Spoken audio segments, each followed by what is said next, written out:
कराची में नामवर सहाफ़ी लाला सिद्दीक बलोच की तीसरी बरसी के मौके पर इजहार की आज़ादी के उन्वान से सेमिनार मुनक़िद किया गया, जिससे खिताब करते हुए अनवर साजदी, डॉक्टर जब्बार खटक, मजहर अब्बास, फाजिल जमीरी, वसतुल्लाह खान, मकसूद यूसुफी और दीगर का कहना था कि सिंध की मकामी आबादी को मुंतकिल करके यहाँ नया इसराइली मनसूबा बनाया जा रहा है। मौजूदा बलूचिस्तान क्ली कैंप लग रहा है, कहीं किसी को भी हरकत की कोई इजाज़त नहीं। हुक्मरानों की गलत पॉलिसियों की वजह से मुल्क कमजोर हो चुका है। प्रेस क्लब कराची में मुनक़िदा सेमिनार से खिताब में अनवर साजदी, डॉक्टर जब्बार खटक, मजहर अब्बास और दीगर का कहना था कि बलोचों की तरक्की और तालीम की राहें बंद की गई हैं। इस वक्त मुल्क में बलोचों की जान की कोई कीमत नहीं। सिंध की मकामी आबादी को मुंतकिल करके यहाँ इसराइल का मंसूबा बनाया जा रहा है। उन्होंने कहा कि नौजवानों को तालीमी और सियासी शऊर देने में सिद्दीक बलोच का अहम किरदार था। इस वक्त मीडिया पर कई बंदिशें हैं, उसको दबाया जा रहा है। कारकुन बड़ी मुश्किल सूरत से गुजर रहे हैं। अब जो बलूचिस्तान है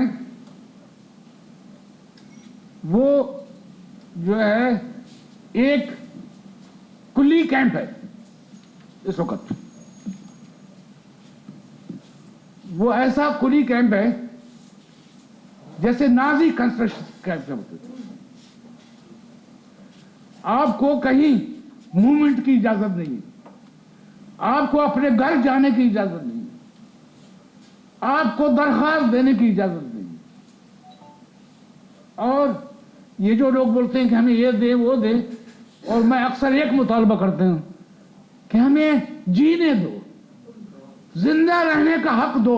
ना हमें रोड चाहिए, न गैस चाहिए, ना हमें पोर्ट चाहिए। सहाफत उस वक्त हम आज़ाद समझेंगे जबकि जनरल आसिम बाजवा तो खैर अभी रिटायर्ड है। हम हाजिर सर्विस आला फौजी इदारों के बारे में भी, उनकी करप्शन की दास्तानें भी जब लिख सकें तो हम वो समझेंगे कि हमारा मीडिया आज़ाद है। नेकी और बदी का मुकाबला जब अज़ल से जारी है, और इसी तरह सहाफत के अंदर भी अच्छी अवाम दोस्त सहाफत और अवाम दुश्मन सहाफत का मुकाबला भी जारी है। बेरिया टाउन के खिलाफ हमारी मीडिया में खबरें नहीं छपती हैं। बेरिया टाउन ने हमारे कराची के देही इलाकों पर गासिबाना इस सूबाई सिंध की हुकूमत की मदद से और असल हुक्मरानों की मदद से कब्जा किया हुआ है। जो बिकी हुई सहाफत हो, उस सहाफत की बजाय हमें कोशिश करनी चाहिए कि हम अवाम दोस्त सहाफती वो आउटलेट्स की क्रिएट करने की तरफ अपनी तवज्जो दें। इस मौके पर नामर कालम नवीस और लिखारी वसतुल्लाह खान और कराची प्रेस क्लब के सदर फाजिल जमीरी ने अवामी आवाज़ टीवी से बातचीत करते हुए कहा कि सिद्दीक बलोच ने अपनी पूरी जिंदगी सहाफत की आज़ादी की जदोजहद में गुजारी। उन्होंने इजहार आज़ादी पर कभी भी कोई सौदेबाजी नहीं की। सिद्दीक बलोच साहब आखिरी सांस तक वर्किंग जर्नलिस्ट थे, यानी उनके तर्ज ज़िंदगी में कोई तब्दीली नहीं आई थी। मैंने ऐसे लोगों को देखा कि 1990 में जिन्होंने अपने अखबारात निकाले वो भी वर्किंग जर्नलिस्ट थे, लेकिन फिर बाद में देखा कि उनका तर्ज ज़िंदगी, way of life totally change हो गया। तो वो यानी कि प्रेस क्लब आना जाना पसंद नहीं करते थे और सहाफ़ियों में बैठना उठना पसंद नहीं करते थे। लेकिन सिद्दीक बलोच का मामला बिल्कुल इनसे अलग था। वही पहले वो ख़ुद वेस्पा चलाया करते थे, फिर जब वो कराची आते थे कोयटा से तो उनके जो साहबजादे हैं आरिफ बलोच, वो उनके साथ वेस्पा पे बैठ के सीधे प्रेस क्लब आते थे और यहीं हमारे साथ टेरेस पे बैठ के चाय पीते थे। गुफ्तगू होती थी, सियासी गुफ्तगू होती थी, सहाफ़त पे गुफ्तगू होती थी। तो एक बहुत ही क्लियर हेडेड, पॉलिटिकली करेक्ट आदमी थे। और आज उनकी तीसरी बरसी पे मैं समझता हूँ कि ये कराची प्रेस क्लब के लिए एजाज़ है।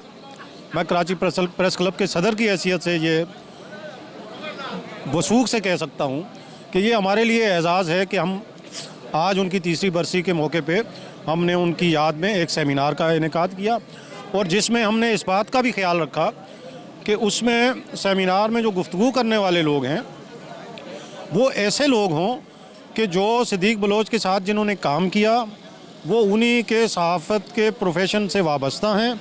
आपने देखा कि डॉक्टर जब्बार खटक साहब यहाँ मौजूद थे, उन्होंने इंतहाई अहम गुफ्तगू की। अनवर साजदी साहब थे, उन्होंने बहुत अच्छी गुफ्तगू की।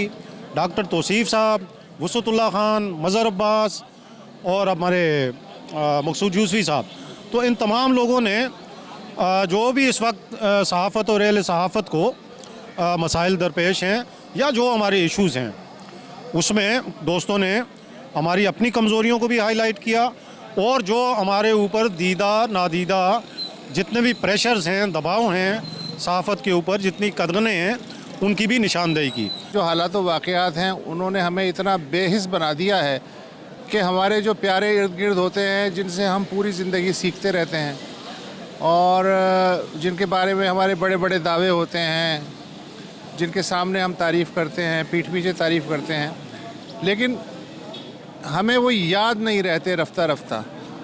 और फिर आपको पता है कि ज़िंदगी की जो मुशक्क़तें हैं, वो जितनी यादें हैं वो भी भुलाना शुरू कर देती हैं और बंदा जो है वो गुम हो जाता है। इस तरह के जो प्रोग्राम हैं वो हमें अचानक झटका देते हैं और याद करवाते हैं कि यार सिद्दीक बलोच साहब भी तो थे, कल तक थे, हमने उनसे इतना कुछ लिया है, तो अब ये उन्होंने जो हम पे एहसान किया तो उसका कम से कम इतना तो हक़ अदा करें कि हम उन्हें उनकी बरसी पे, उनकी पैदाइश पे या किसी भी मौका उन्हें याद कर लें। तो उस लिहाज से मुझे ये सेमिनार पसंद आया। जो भी मुकर्रिरीन थे अपने अपने हिसाब से उन्होंने सिद्दीक बलोच साहब के साथ जो उनके तजर्बे थे और उन तजर्बात के आईने में जो पाकिस्तान की सहाफ़ती सूरत हाल है उस पर सैर हासिल गुफ्तगू की। तो इसी तरह होना चाहिए।